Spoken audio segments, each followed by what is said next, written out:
کوفے والوں، الکوفی لا یوفی، کوفی کبھی وفا نہیں کرتے، جنہوں نے خطوط لکھ کر 150 خطوط لکھ کر بلایا، انہی لوگوں نے آپ کو شہید کیا، انہی خوارج نے، انہی شیعہ حضرات نے ہی آپ کو شہید کر دیا۔ اور آخری کلمات جو آپ کے تھے وہ میں ذکر کرنا چاہتا ہوں۔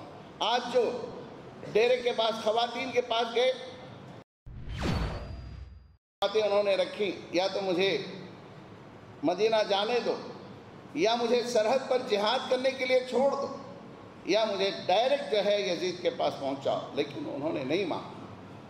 آپ کے لیے فرات ندی کا پانی بند کر دیا۔ علیکم ورحمۃ اللہ وبرکاتہ۔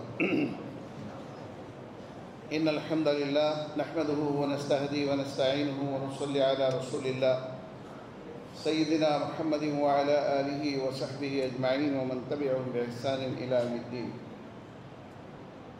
برادران اسلام، خواتین اسلام، علماء کرام، ابھی 9:20 ہیں، 10 منٹ 9:30 بجے انشاءاللہ آپ کو چھٹی دی جائے گی، اطمینان رکھے۔ کافی وقت آپ بیٹھے ہیں اور بیٹھ کر سننا یہ بہت بڑی جو ہے محنت ہے۔ سب سے پہلے میں اللہ کا شکر بجا لاتا ہوں کہ اللہ تعالیٰ نے ہمیں ایسے دین سے وابستہ کیا ہے جو دین حق ہے، اور ایسی جماعت سے جوڑ دیا ہے جو توحید و سنت والی جماعت ہے۔ کھری کھری باتیں، سچی سچی باتیں ہم پیش کرتے ہیں۔ یہودی علماء نے بہت ساری باتوں کو چھپا کے رکھا اور عوام کو گمراہی میں مبتلا کر دیا۔ آج پوری دنیا میں ایک ہی جماعت ایسی ہے جو حق کو پیش کرنے والی ہے۔ لا یخافون لومۃ لائم، کسی ملامت کرنے والے کی ملامت سے ڈرتے نہیں، حق بات کے پہنچانے میں کسی کا خوف نہیں۔ اور یہی ہمارے نبی کی سنت ہے کہ جو دین کا بگاڑ پیدا ہوا تھا، آخر نبی محمد رسول اللہ صلی اللہ علیہ وسلم نے دین ابراہیم کو ہو پیش کیا۔ جو معاشرہ شرک اور بدعات اور خرافات میں مبتلا تھا، آپ نے پوری امت کو توحید کی طرف دعوت دی۔ اسی لیے آج ہمیں ضروری ہے کہ معاشرے میں جو برائیاں پھیلی ہوئی ہیں، بعض ہم میں سے آج بھی محرم کو دیکھنے کے لیے جاتے ہیں ہمارے بھائی۔ میں محرم کرتا نہیں بلکہ دیکھتا۔ میرے بھائیوں، جہاں اللہ کے احکامات کے ساتھ مذاق ہو رہا ہے، جہاں سنتوں کی پامالی ہو رہی ہے، جہاں بدعات کا چرچا ہے، آپ اپنے اندر ایمان رکھتے ہوئے توحید کے سچے متوالے، سنت کے شیدائی، ایسی جا کر تماشا کو دیکھنا بھی تماشا اس بدعات کو ترویج دینا اور بدعات کی حمایت کرنے کے برابر ہے۔ اسی لیے میں نوجوانوں سے خاص طور پر اس بات کی درخواست کرتا ہوں کہ آپ لوگ ایسی مجلسوں میں کبھی شریک نہ ہوں۔ اپنی عورتوں، اپنے بچوں کو نہ بھیجیں کہ صرف جو ہے تماشا دیکھنے کے لیے بہت سارے لوگ جاتے ہیں۔ میں چونکہ اسی محلے میں رہتا ہوں اور میں دیکھتا رہتا ہوں۔ بہت افسوس کا مقام ہے کہ لوگوں نے اس کو دین سمجھا۔ آج ہمیں ضرورت ہے کہ ہم دین کی باتیں کھرے کھرے انداز میں پیش کریں، اور جو باتیں لوگوں نے چھپا کر رکھی ہیں ان کو واضح طور پر پیش کریں۔ آخری بات جو ہمارے سابق مقررین نے جو بات پیش کی، ایک بات کہ حضرت حسین رضی اللہ تعالیٰ عنہ میدان کربلا میں شہید ہوتے ہیں۔ وہ شہادت جیسی ہوئی، مظلومی کے انداز میں مظلوم ہو کر وہ جو شہید ہوئے، پورے خاندان کے ایک ایک فرد 8 محرم سے لے کر غالباً 7 محرم سے لے کر 9 محرم تک ایک ایک نوجوان شہید ہو جاتا ہے، وہ اکیلے بچ جاتے ہیں۔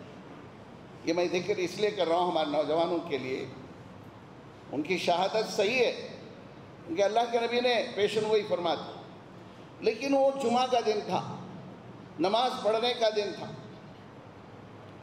اور انہوں نے درخواست کی، جو 3 باتیں انہوں نے رکھی، یا تو مجھے مدینہ جانے دو، یا مجھے سرحد پر جہاد کرنے کے لیے چھوڑ دو، یا مجھے ڈائریکٹ جو ہے یزید کے پاس پہنچاؤ، لیکن انہوں نے نہیں مانا۔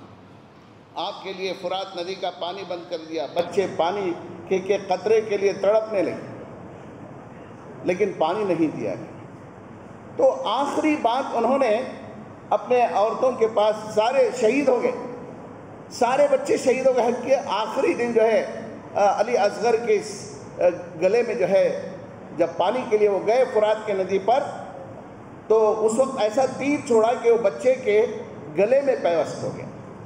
علی اصغر چھوٹا بچہ ہے، اور آپ کے ہاتھوں میں بچہ شہید ہو گیا، اس کا خون آپ کے ہاتھوں میں آیا تو کہنے لگے اے اللہ یہ تیرا امتحان ہے، اور اپنے بچے کو اپنے ہاتھ میں گنوا دیا حضرت حسین رضی اللہ۔ اور اس کے بعد جو ہے جب شہادت ہونے سے چند منٹ پہلے انہوں نے درخواست کی کم سے کم نماز بھی مجھے پڑھنے دی، ان کو وہ بھی ٹائم نہیں دیا۔ اور لوگ کہتے ہیں کہ بھائی امام حسین کے ہم چاہنے والے، جن لوگوں نے آپ کو بلایا، کوفے والوں، الکوفی لا یوفی، کوفی کبھی وفا نہیں کرتے، جنہوں نے خطوط لکھ کر 150 خطوط لکھ کر بلایا، انہی لوگوں نے آپ کو شہید کیا، انہی خوارج نے، انہی شیعہ حضرات نے ہی آپ کو شہید کر دیا۔ اور آخری کلمات جو آپ کے تھے وہ میں ذکر کرنا چاہتا ہوں۔ آج جو ڈیرے کے پاس خواتین کے پاس گئے، اپنے خاندان کے عورتوں کے پاس جا کر، گھوڑے پر سوار تھے، ہاتھ میں تلوار تھی، انہوں نے کہا کہ دیکھو میں اکیلا بچ گیا، دشمن بہت زیادہ ہے، میں میدان میں جب جاؤں گا تو شہید ہو جاؤں گا، بچ کر نہیں آؤں گا، جب میں شہید ہو جاؤں گا تم کبھی بالوں کو بکھیرنا نہیں، اپنے چہروں پر نہیں پیٹنا، اور اسی طرح جاہلیت کی باتیں نہ کر۔ یہ باتیں نصیحت کی حضرت امام حسین رضی اللہ عنہ اپنے عورتوں۔ اور میرے نوجوان ساتھیوں، ایک بہادر انسان شیر ہی ہوتا ہے، گیدڑ ہی ہوتا ہے۔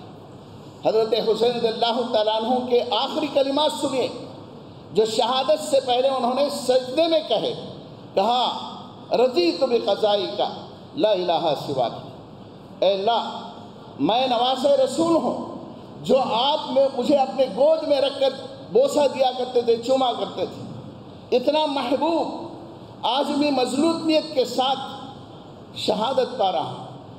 تم نے جو میرے حق میں فیصلہ کیا ہے، رضیت بقضائی، تیری تقدیر پر میں راضی ہوں، خوش ہوں۔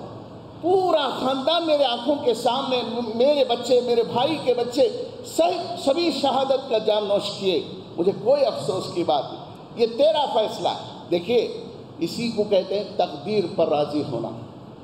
لوگ کہتے ہیں کہ میں اتنا بڑا نیک تھا، مجھے ایسا کیوں ہوا، ویسا کیوں ہوا، اور نماز رسول کے ساتھ اس طرح سلوک، لوگ کیا کہیں گے؟ لیکن امام حسین رضی اللہ تعالیٰ عنہ جو لفظ فرمایا رضیت بقضائک، مولا میں تیری تقدیر پر راضی ہوں، لا الہ سواک، میرا سر جھکے گا تو تیرے ساتھ، میں سرنڈر نہیں ہوں، میں جھکاؤں گا اپنا سر تیرے سامنے، اور تیرے سوا کسی اور کے سامنے سر نہیں جھکا، لا الہ سواک کا فرمایا، تیرے سوا کوئی معبود نہیں، عبادت کے لائق تو ہی ہے، سجدے کے لائق سجدہ جس سے کیا جاتا ہے تو ہی وہ لائق ہے۔ آج حضرت حسین رضی اللہ تعالیٰ عنہ کے نام پر سجدہ کس کے سامنے ہے؟ تابوت کے سامنے سجدہ، کیسی کیسی چیزوں کے سامنے سجدہ، چھوٹے چھوٹے بچوں کو لاتے ہیں اور تابوت کے سامنے رکھتے ہیں۔ افسوس کا مقام، جن کا نام لیتے ہیں ان کی شہادت کے خلاف ہی کام کریں۔ ہمارا یہ طرح امتیاز ہے جمعیت اہل حدیث کا پوری دنیا میں کہ ہم پیارے نبی صلی اللہ علیہ وسلم نے جو شریعت پیش کی اس میں دودھ میں ملانا، پانی ملانا جیسا صحیح نہیں ہے، شریعت میں ملاوٹ نہیں، شریعت کو ہو بہو پیش کرنا ہے، یہ جمعیت اہل حدیث کا طرح امتیاز ہے۔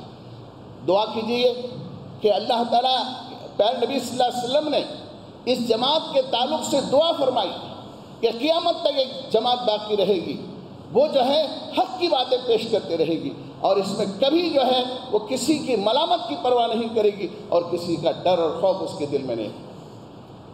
اس لیے میرے نوجوان ساتھیوں، اپنے دل میں توحید کا جذبہ رکھیں، سنت سے محبت رکھیں، بدعات سے نفرت کریں، یہی چیز ہمارے لیے ہمارے ایمان کو باقی رکھ سکتی ہے، اور ہم دنیا میں بھی کامیاب ہو سکتے ہیں۔ اللہ کی نصرت اور اللہ کی تائید غیبی ہمارے حق میں آنا ہے تو میرے بھائیو توحید ہی اس کا علاج ہے۔ شرک سے ہم بچیں گے تبھی اللہ کی مدد جو ہے زمین پر آئی۔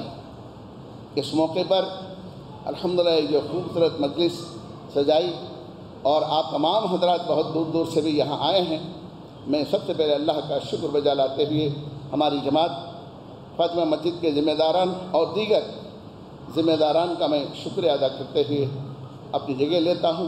اللہ تعالیٰ سے دعا کرتا ہوں کہ اللہ تعالیٰ جو بھی اس قسم کے محرم کے بدعات و خرافات مبتلا ہیں، اللہ تعالیٰ انہیں صحیح سمجھ دے، اللہ تعالیٰ ان کو ہدایت کی توفیق نصیب فرمائے اور شیطان کے شر سے، نفس کے وسوسے سے انہیں بچائے۔ پیارے نبی صلی اللہ علیہ وسلم کی سچی اتباع، آپ سے سچی محبت رکھنے کی توفیق عطا فرمائے اور اہل بیت کے ساتھ بھی سچی محبت رکھنے کی توفیق عطا فرمائے۔ آمین۔ وآخر دعوانا ان الحمد للہ رب العالمین۔